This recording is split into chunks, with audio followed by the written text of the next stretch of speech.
ഈ ലേഖനം വളരെ പ്രധാനപ്പെട്ട ലേഖനമാണ്. വിശുദ്ധ ജോൺ ക്രിസോസ്റ്റം എന്ന് പറയുന്ന പുണ്യാളൻ ബേത്ലഹേമിൽ വെച്ച് അദ്ദേഹം ഇങ്ങനെ പറഞ്ഞു: 2 ആഴ്ച കൂടുമ്പോൾ വിശ്വാസികൾക്ക് റോമാലേഖനം വായിച്ചു കൊടുക്കണം.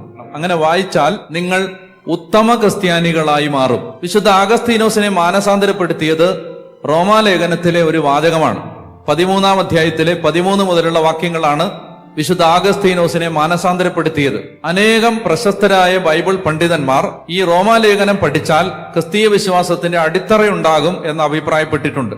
ഇത് ബൈബിളിൽ എഴുതപ്പെട്ടിരിക്കുന്ന ഏറ്റവും ദീർഘമായ എഴുത്താണ്. ഇതൊരു ലെറ്ററാണ്. പുരാതന കാലത്ത് നിന്നും വീണ്ടെടുക്കപ്പെട്ടിട്ടുള്ള സാഹിത്യകൃതികളിലെ ഏറ്റവും ദൈർഘ്യമേറിയ കത്താണ് റോമാലേഖനം. ഇതിനേക്കാൾ ദീർഘമായൊരു കത്ത് പുരാതന ലോകത്ത് എവിടെയും കാണാൻ പറ്റില്ല.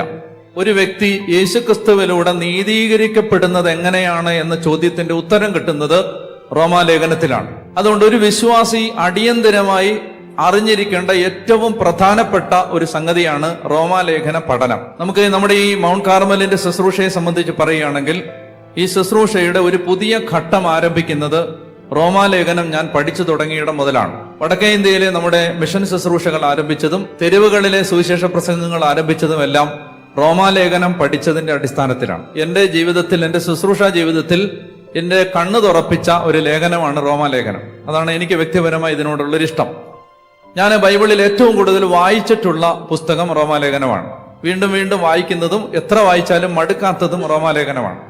ഇനി ഇത് കൂടാതെ ഈ ധ്യാനകേന്ദ്രത്തെ സംബന്ധിച്ച് റോമാലേഖനത്തിനുള്ള ഒരു പ്രത്യേകത, ഇവിടെയുള്ള അനേകം മിഷണറിമാര് സുവിശേഷ വേലയിൽ ശക്തിപ്പെട്ടത് റോമാലേഖനം പഠിച്ചതിന് ശേഷമാണ്.